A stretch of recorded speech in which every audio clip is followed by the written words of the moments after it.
Hello, my name's Steve and welcome to the Seaside Allotment channel, and I'm in the polytunnel today and it's another gorgeous day. We've just been out hiking, just got back and thought I'd just have a quick look round, and there's no wind today either, so I thought it's a perfect day just to shoot the what I'm sowing and growing video for March. And I have just had a quick skim through the one I did for February, and it's really interesting to see how things have progressed. And yeah, so that, you know, if you're really interested, it might be worth watching that February video and then watching this one, because yeah, it really is interesting to see how things are progressing. So what have I got to say about planting in March? Well, actually just generally talk about the situation. So pretty much everything that was planted in January is now in the ground. Everything that was overwintered is in the ground, and a lot of the February stuff is, well, it's all germinated, it's all growing pretty well.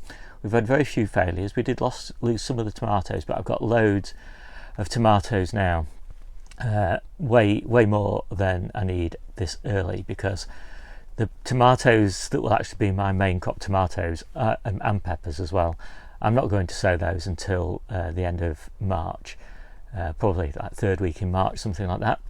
And that's because the polytunnel is absolutely crammed full of stuff, and I won't be taking that stuff out until May, the beginning of May, and so that's when I want my tomatoes in the ground, and I just can't be bothered with nursing tomatoes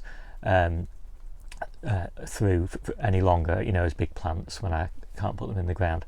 So the only tomatoes I'm really growing at this stage, and the same with peppers, are the ones I'm growing intentionally for a very early crop, and those are going to go into containers, and then those containers will just go outside or just be disposed of, because the ones in the polytunnel and the ones that I plant outside in June, those are the ones that will take over and they'll be my main crop.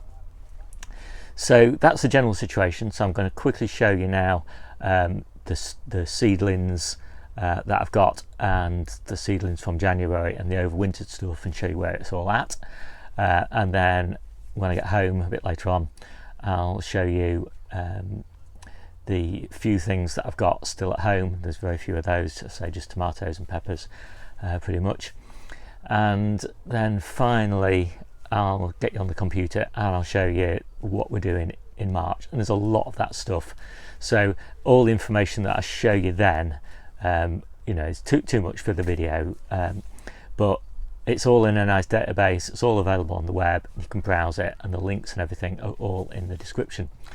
And I will just tell you a little bit more about this database, although you've probably seen some of the information if you watched some of my previous videos, but it's rapidly evolving.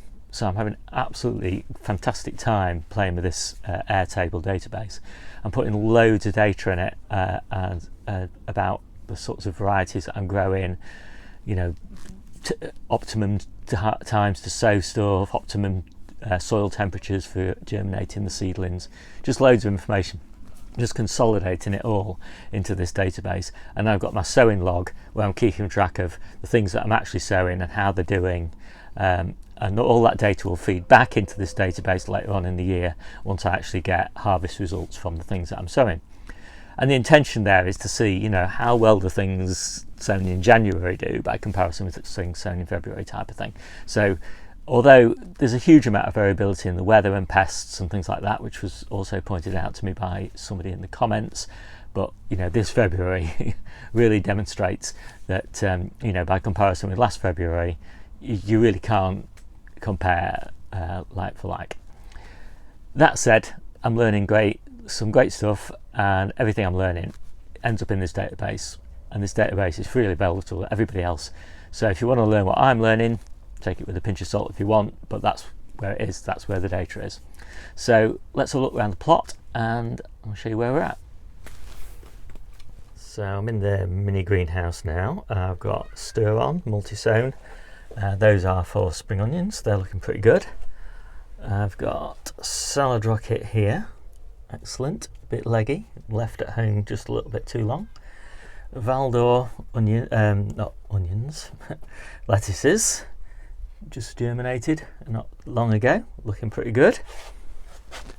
Red Baron onions, again they're multi-sown, they are going to grow on to mature onions. My objective there is to have 3 onions per sell, and actually most of them I think have only got 2, which is slightly disappointing. Lisa Craig here, my objective was to have 2 onions per cell, and pretty much all of those have got 2, so that's pretty good. I've got a few lettuces here. Most of these have been planted. These are just a few spares. I've got some more lettuces here. So this is Tessie, which is a new one to me, and Cantrix, which is another new one to me. But these are both very popular lettuces, so I'm quite excited to try them. And again, those are only germinated a couple of weeks ago, so still little babies.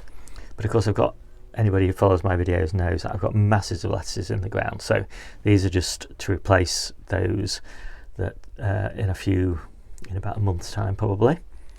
And then here I've got broad beans. Now this variety is stereo, and that's a Mange 2 broad bean, and that gives you the earliest Mange 2 bean of any type of bean, so it's earlier than dwarf French beans, for example. Yeah, so it's really early, and I'm really intrigued to try that because I've been looking forward to some beans. We don't freeze any beans, so next time we get French beans is when we're eating these. So then I've got more lettuces, Bijou and Moon Red, and I've got pretty much 100% germination in there, although you can hardly see them because they're only germinated a couple of days ago.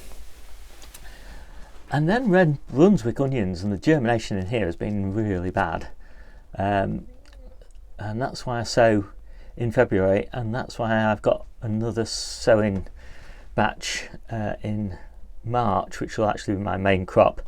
Onions. Most of these are basically just to see if I can get them a little bit earlier than normal, and in most cases I'm quite happy with the February sowings, but with red Brunswick I'm not, so I shall definitely be re-sowing that tray, see how we go. And then I've got, labels the wrong way round, Grenoble Red, which is one of my absolute favourite lettuces, and Navarra, and again that's one of my favourites, so I suppose pretty much everything that I sow is one of my favourites.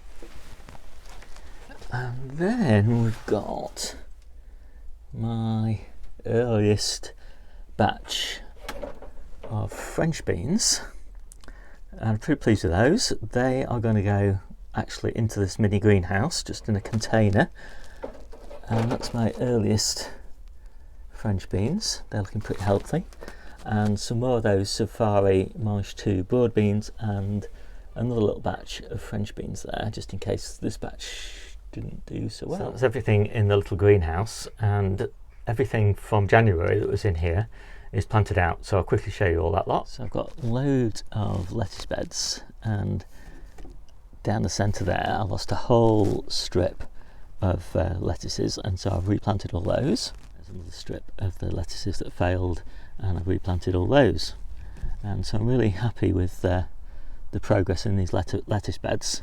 They're growing really strongly, and they're being harvested twice a week, which is why they all look a little bit bare. But yeah, these new planted ones are really going well. So I've just planted these Alderman Peas, and these have been growing for pea shoots. I only sowed those a couple of weeks ago, and they're all planted out there. So I'm really looking forward to those. The ones at the back are will be actually growing for pods. They're not Alderman, they're a different variety. And the ones at the front, as I say, will be growing for shoots. So in my February video, I just planted out these spinach, and they were tiny little plants. And now we've just started harvesting. So they're only still small, but they're giving us a few leaves. And yeah, I'm pretty pleased with those. It's interesting to contrast the spinach with the ones that were sown in December.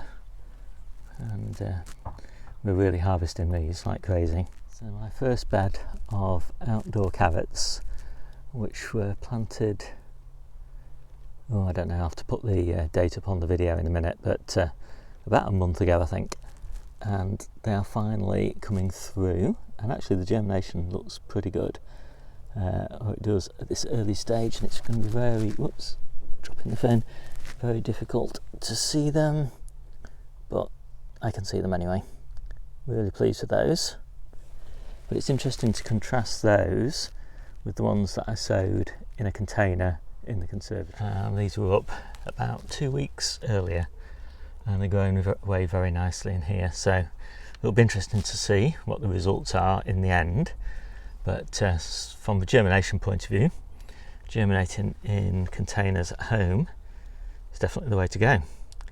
And these are the ones that I planted in January, and as you can see, those are even further advanced. They're looking really healthy. Not as healthy as these, which were planted in October. So yeah, it's going to be really interesting seeing the results of these carrot experiments. So the peas are going a bit wild. These are ready to be tied into their canes. But I don't know, they're probably about a foot tall now, something like that. And I've got 1, 2, 4 containers of these peas, and they're doing really nicely. They're about twice the size of the ones in the coal frames, and they're basically same date. So I've got lots of radishes. I've got overwintered radishes, which are doing amazingly nicely now. And my most advanced radishes are the ones that are in the polytunnel, and they're just starting to form now. So not be many weeks before I'll be eating radishes, which is always a fantastic milestone for me, being a really big and enthusiastic salad eater. And then I've got loads of successions of radishes in various different places. I'm really pleased with those. This has been my main salad bed in the polytunnel, and it's looking a bit sad at the moment because I've taken most of the overwintered lettuces out and transplanted new ones in. But these new ones are looking really nice. I'm very pleased with them. They're growing on about twice the speed in the polytunnel that the same lettuces are in the coal frame. So again, just demonstrates just how kind of optimal at this time of year the polytunnel is for the leafy greens. So I've got 10 containers of potatoes in the polytunnel at the moment, and they take up quite a lot of room, and I don't need any more.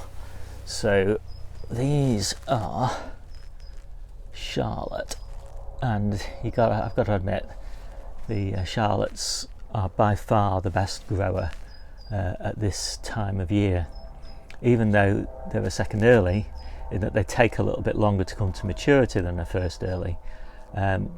They grow really, really well in the kind of, well, not early spring, in late winter, and you can see these just look really, really healthy. We actually had a frost last night in the polytunnel, but these wanted a little bit of fleece. And then the next stuff are Swift, and these were only planted about a week later, so it's quite interesting to see the difference in size. But again, they're looking extremely healthy, and obviously I want them all to come ready at different times anyway, so that's no big problem. So there's the Swift, and then basically just more successions. So I've got some more Swift here, these are Swift here, and then more Charlottes here, and these Charlottes, which are, I think, about 3 weeks it takes them to get to this point. Again, they're germinated in the house, and as soon as they break surface they come into the polytunnel. So then on my little grow bench in the polytunnel I've got some Zebrun Shallots, and again I'll be planting another batch of those in March. And then I've got my earliest Brassicas, and so I've got some dazzling blue kale, some Carvalho Nero kale, some mini Savoy cabbages, some cauliflowers, and some broccoli, and what is it? I think it's Marathon. And then I forgot to show you these, I think, in the mini greenhouse. I've got some Hungry Gap kale, and this is a kale that ideally won't go to seed in June time, so hopefully we'll keep that going. It looks really nice. I've got some more Calabrese Marathon here, and that's those there. And then I've got some red cabbages, and these are actually red fugo, and I got zero germination of these when I had my January sowing of them, and I didn't have fantastic germination of them this time either, but it's not bad. I don't actually need that many red cabbages, but I've got 1, 2, 3, 4, 5, 6, 7, and a sickly one there, 8, and that doesn't look like a red cabbage. So anyway, 8 is plenty because I'll do my main sowing of red cabbages in March and April. Early strawberries are putting on excellent growth in the polytunnel. No flowers yet, but really nice growth. So pleased with those. Really pleased with the Calabrese, and we've got loads of plants and they're growing really nicely, and I was afraid that they might bolt, but all the heads are still really tight and excellent. So I think I should be leaving these for another couple of weeks before I start harvesting them. I'm really looking forward to it. I love Calabrese, and the leaves are excellent. The early cauliflowers in the polytunnel, they're also doing really well. So again, really pleased with those.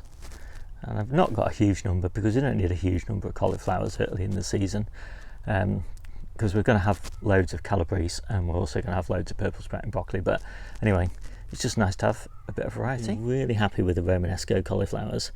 We're eating these every couple of days now, and yeah, we've got dozens of them, and they're really great. I've been so pleased with the way that they've overwintered. And again, we've been eating the leaves, which have been exceptional. So tender, really pleased with the side shoots of the Romanescos.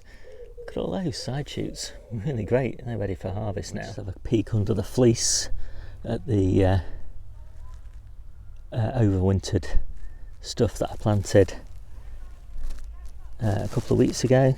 And here again we've got Romanesco cauliflowers, we've got broccolinis, we've got Calabrese, cabbages, cauliflowers. Really nice selection, and they're growing on exceptionally well. They're really loving this fantastic weather, and I don't, strictly speaking, I don't really think I need the fleece on at the moment, but we are due some quite windy, stormy weather over the next few days, so I'll leave it on for that, and then I'll get it off really as soon as possible. I think as soon as it looks like we've got a nice calm spell of weather. Finally, on the allotment, my little experiment in growing sprouts in clumps for leaves. Now, I planted those out a couple of weeks ago, or maybe a week ago, and they're looking really healthy. So very pleased with those. They're putting on lots of growth, and look at these leaves. I can't wait to eat them because I like sprout leaves in general, but they're also, I think, one of the very healthiest of all of the Brassica leaves, so definitely worth trying to grow some of those. Now, I have grown them in clumps before. I did that in September, planted some, and we're eating those clumps now, and you just get loads. You don't get any sprouts really, or not any significant quantity of sprouts, but what you do get are lots of sprout tops and lots of sprout leaves, so they're worth growing if you've got a little bit of space. Just by way of contrast, it's worth seeing how much further progressed the overwintered lettuces are. And these aren't the ones that we've been harvesting, these are the ones that we've just been overwintering as small lettuces. They're nearly at the point now where I'll start harvesting them.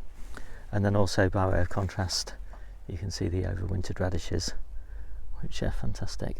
And these are being harvested for leaves whilst we wait for the radishes themselves to form. And yesterday actually I planted these, which are little plugs of 3 beetroot.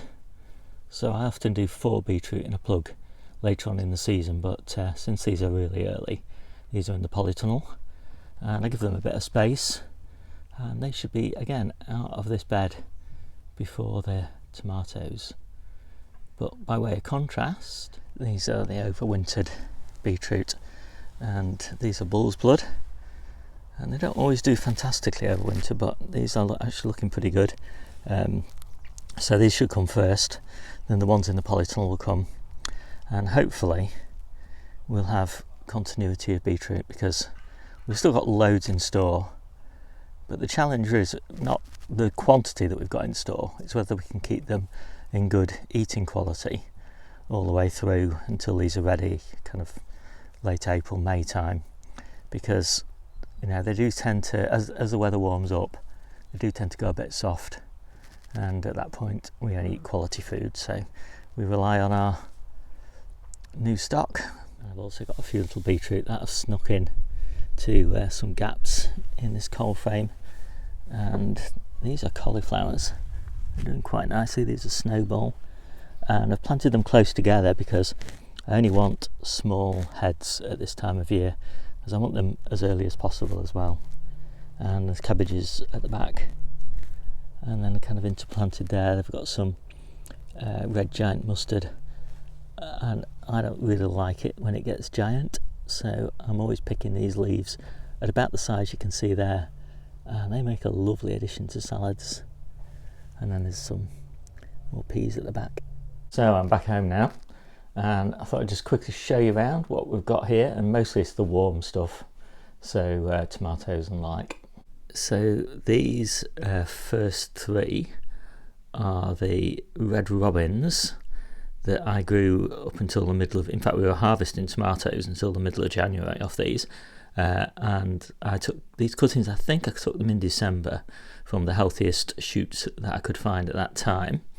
They looked really, really awful for at least another 6 weeks or so, but now they're actually looking reasonably healthy, and they are actually throwing up their first flowers. In fact, all of them have got flowers coming.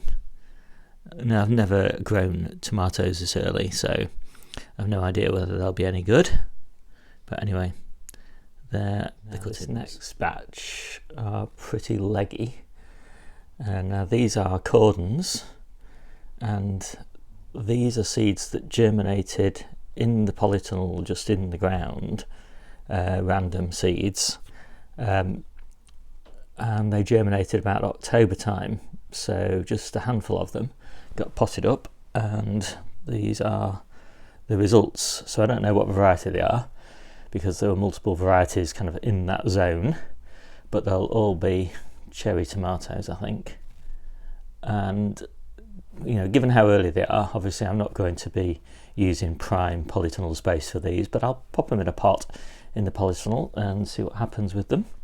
And I've just been potting them on, so even though this is really leggy, it was even leggier than that, and so it's been potted on, and no doubt I'll pot it on again and plant it nice and deep. And I did want some tumbling toms, and I've managed to get 3 that have come through here. So I'm pretty pleased with those, because I don't want that many this early again. And it's really way too early for tomatoes, but you know, I'll try and keep a few alive just to see what happens. So we've got some leeks there that are looking quite nice. I'll be planting those on soon. Final batch of tomatoes. These are here. These are Liddy, and they were quite an interesting, very prolific tomato, and these are Yellow Delight. So it's interesting that almost every tomato that I sowed in January that has survived and thrived is a yellow variety, and then one at the back there is a tumbling tom yellow. And then finally, although we've got some odds and sods in trays around here, but these are not interesting, I've got 2 peppers, and these were, I don't know, probably planted in about June, July time, so that they'd be nice and small, and then I topped them so that they'd be nice and compact. And we harvested the peppers off these in February, and you can see now there's a lot of new growth on them, and it's all springing to life here as well on this one. So I'm actually pretty pleased. So these are my early peppers, and I think this is a general trend with me now, that rather than sowing early in 2020, I'm going to sow late in 2019 and see if I can overwinter things as nice strong plants like these, and see if I can get an early crop that way. My main crop peppers, I've just started the first batch of those in the propagator and they're not broken through yet. Okay. That's everything that we've got growing at home pretty much, and so now let's get on the computer and we'll see what we're going to be doing in March. Okay, so on the computer, let's just have a quick look at the things that failed. So the red fugo failed, and both sowings of Sun Gold failed, and Amazon have refunded my money on those, so that's all good. And I have put new seeds of the Sun Gold. The red fugo though, I did actually manage to get out of that whole packet, I think about 6 seedlings, so that's all I need, so I'm reasonably happy with that. So now let's just have a quick look at February in general. So this is the stuff that I sowed in February. And just the last few things that I didn't show you, there were some peppers, this lipstick, the Napier, a tray of lettuce, a tray of spring onions, and some long red Marconi. And so that is pretty much February L sown, and I'm pretty happy with the way that's gone. So let's have a quick look at March.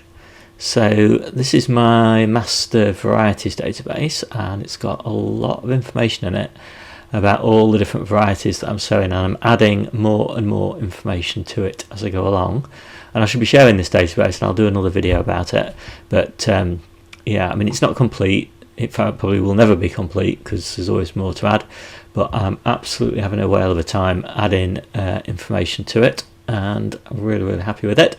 And this is just the quick overview of everything that we're sowing in March. March is going to be busy. So let's have a quick look at the sowing log for March. And these are the seed packets that I'm sowing. I actually find it quite useful to keep a track of the individual seed packets that I'm using. It makes it really easy when I've got my phone out and I'm in the garage doing the planting to find the actual packet of seeds that I want. And then if I have a problem with that packet of seeds and germination problem or something, it makes it really easy to find again that packet, find out where I got it from, and get a refund. So that's working pretty well. So what's going in? So I've got 3 different types of sweet corn, and they're just being trialled for earlies. So they're going to be grown in the polytunnel, and that worked really well with Swift last year, so I'm trying Swift again, but I'm also trying Amaze and Earlybird. So I'm also sowing some mixed brassicas for a friend of mine, so that's a tray of mixed brassicas, and some graffiti, and basically I can't really see me going through every one of these. So lots of onions are going to be sown, so you can see all those onions, loads of peppers. This is my main sowing of peppers. I've got a few that I've sown a little bit earlier, but this is the main batch. And I'm sowing my first main sowing of beetroot, Burpees Golden and Bolt Hardy, and I have got a few beetroot in the ground, as you saw early on in the video, but these are the first bulk sowing, and then that'll kind of proceed one a month until July. Also starting my first bulk sowing of French beans, and again you saw in the video earlier on I've got some early French beans that are going to be in the polytunnel and in the little greenhouse, but this is a bigger sowing, and this will be in one of the mini hoop tunnels. And I'm also sowing my first batch of runner beans, and they will be in the polytunnel. And then there's some peas, plenty of peas, lots more brassicas, loads of lovely kales, courgettes, sprouts, and then we're on to the tomatoes. So I'm sowing too many varieties of tomatoes, but again, I am experimenting a little bit. I have cut down a little bit from last year, and I will continue to cut down as I find my favourites. But lots of cherry tomatoes, and this year we're growing quite a few tomatoes which are optimised for cooking. We didn't do that last year, and so that was a lesson learnt. We did a lot of cooking with our tomatoes, but it was all with cherry tomatoes, and so not ideal. But I'm growing some. I really was happy with the red cherry last year. We're adding sun gold. Actually, most of what we're growing is probably sun gold this year. But there's some really special ones like this indigo pear drop, which looks really nice, and sun cherry premium, which a lot of people have strongly recommended. And then there's some outdoor tumbling toms, and I've got some indoor tumbling toms as well, hopefully getting a little bit earlier. And then quite a few outdoor blight resistant ones, so Legend, Lassetto, and there's some more as well. Can't find them right now. And what else? Loads of lettuces. I'm pretty pleased with all those.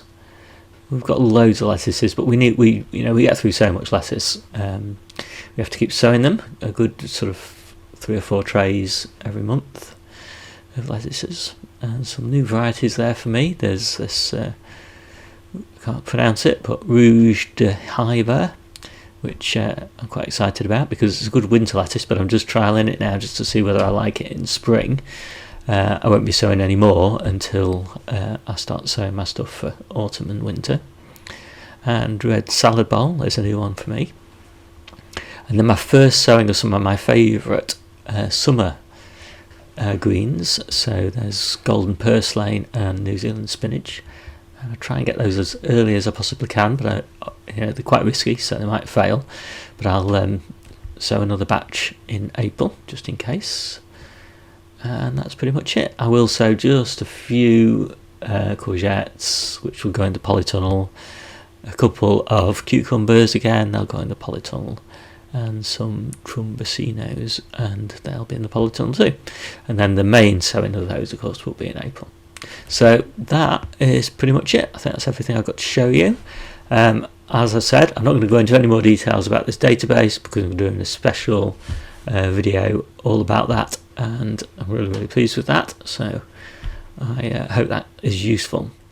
So I realised where those missing tomatoes have gone. They were the outdoor blight resistant ones, and so the outdoor stuff is all being sown in April, and so that's why it didn't appear. So I thought I'd just show you, this is the same database that you've just been looking at, but this is the detailed view, or one of the detailed views, and this is where I've just been doing my planning. So this is where I've been figuring out, for example, how many of things I'm going to plant, how many, whether I'm going to multi-sow things, for example, the total number of seeds that I need. I've got all the seed packets here, the actual sowing dates, and I've been working the sowing dates out largely by figuring out the sowing locations. So I've got various different windowsills in the house, and they've got different temperatures associated with them, and so different things suit different windowsills. So I've been working through that, and I sow quite a lot in one of the bedrooms on the floor, because that's where I get like 65 degrees. So there's quite a few things that quite like 65 degrees or thereabouts. It gives me a bit of extra room. And I've got my propagator, and that's only small, so there's only a certain amount that I can put in the propagator. And I've got more windowsills and more on the bedroom floor, and then I've got my grow lights.